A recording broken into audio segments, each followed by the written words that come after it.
மா எங்கம்மா கூப்பிட்டு போகிறீங்க? எங்கே கூப்பிட்டு போகிறாங்கன்னு தானே பார்க்குறீங்க. ஆக்சுவலி எனக்கு சிஸ்டமில் வேலை செஞ்சு ரொம்ப பேக் பெயின் ஆகிடுச்சு.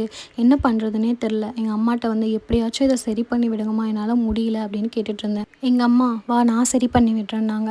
நான் கூட ஏதோ மூவோ இல்லை ஐடக்ஸோ போட்டு தான் சரி பண்ணி விடுவாங்கன்னு பார்த்தா ஸ்ட்ரெயிட்டாக வெளியே கூப்பிட்டு போயிட்டாங்க.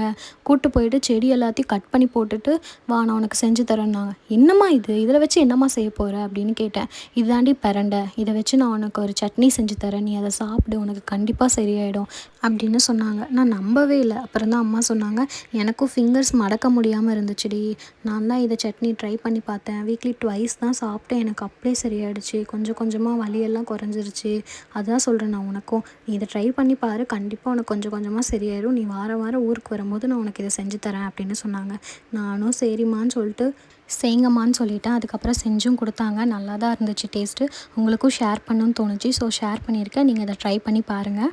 தேவையான இன்க்ரீடியன்ட் என்ன வேணும்னு நான் சொல்லிடுறேன். அதுக்கு முன்னாடி ஒரு டிஸ்க்ளைமர் இப்போவே கொடுத்துட்றேன். நீங்கள் அந்த பிரண்டையை பிச்சு போடுறதுக்கு முன்னாடி கையில் கண்டிப்பாக எண்ணெய் தடவிட்டு தான் பிச்சு போடணும், இல்லைனா கண்டிப்பாக உங்களுக்கு பிச்சுக்கும். ஸோ அது என்னென்னு பார்த்துக்கோங்க. நெக்ஸ்ட்டு ஒரு கைப்பிடி பிரண்டை எடுத்துக்கோங்க.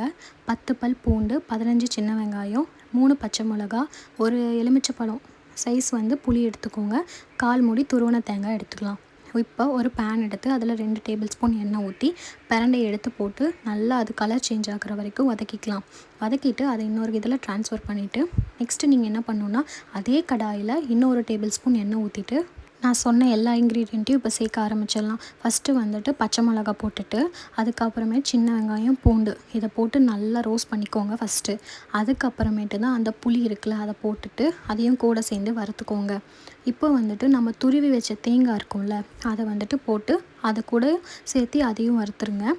நெக்ஸ்ட்டு வந்துட்டு உப்பு போடணும். உப்பு வந்து உங்களுக்கு தேவையான அளவு நீங்கள் போட்டுக்கோங்க. நாங்கள் இங்கே கல்லுப்பு போட்டிருக்கோம். தூளுப்பு கூட போடலாம், பட் மோஸ்ட்லி கல்லுப்பு தான் நல்லாயிருக்கும். ஸோ நீங்கள் கல்லுப்பு போட்டு அதையும் தாளிச்சிக்கோங்க.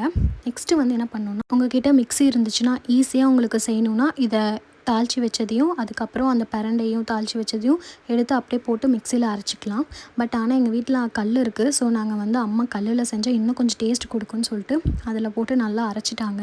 அதுவும் ரொம்ப டேஸ்ட்டாக இருந்துச்சு. ஆனால் என்ன, அரைக்க தான் கொஞ்சம் கஷ்டமாக இருந்துச்சு. கை ரொம்ப வலிக்கும். அதுக்கப்புறம் அம்மா கொஞ்ச நேரம் அரைச்சாங்க. அப்புறம் நான் கொஞ்ச நேரம் அரைச்சேன். அப்புறம் எங்கள் 2 பேராலேயும் கூட முடியல. அப்புறம் அப்பா வந்து கொஞ்ச நேரம் அரைச்சி கொடுத்தாரு. ஒரு வழியாக சட்னி ரெடி ஆகிடுச்சு. ஏம்மா இதெல்லாம் பண்ணுறீங்க, ஸ்ட்ரெயிட்டாக மிக்சிலேயே போட்டு அரைச்சிருக்கலான்னு சொன்னதுக்கு, செய்கிறத ஹெல்த்தியாக செய்கிறோம், அது இன்னும் கொஞ்சம் ஹெல்த்தியாக செய்யலாமே அப்படின்னு சொன்னாங்க. சரி இதுவும் கரெக்டாக தான் சொல்கிறாங்கன்னு சொல்லிட்டு நானும் சரின்னு சொல்லிட்டேன். அதுக்கப்புறம் அரைச்சி வந்தாச்சு ஒரு வழியாக. நெக்ஸ்ட்டு தாளிக்கிறதுக்காக ஒரு பேனில் எண்ணெய் ஊற்றி அதில் கடுகும் கருவேப்பிலையும் போட்டு பொரித்து அதில் ஊற்றி மிக்ஸ் பண்ணியாச்சு. இப்போ சட்னி ரெடி ஆகிடுச்சு. சுட சுட சாப்பாடில் அந்த சட்னி போட்டு சாப்பிடும்போது அவ்வளோ டேஸ்ட்டாக இருந்துச்சு. அம்மா கொஞ்சம் தயிர் கொடுத்தாங்க, அதையும் நீ ஊற்றி சாப்பிடு, அதுவும் நல்லது தான், உடம்பு குளிர்ச்சி ஆகும்னு சொன்னாங்க. சரின்னு சொல்லிட்டு அதையும் சாப்பிட்டாச்சு. யூஸ்ஃபுல் அண்ட் ஹெல்த்தி வீடியோவுக்கு என்ன சப்ஸ்கிரைப் பண்ணி வச்சுக்கோங்க. நெக்ஸ்ட் வீடியோவில் பார்க்குறேன். பாய்.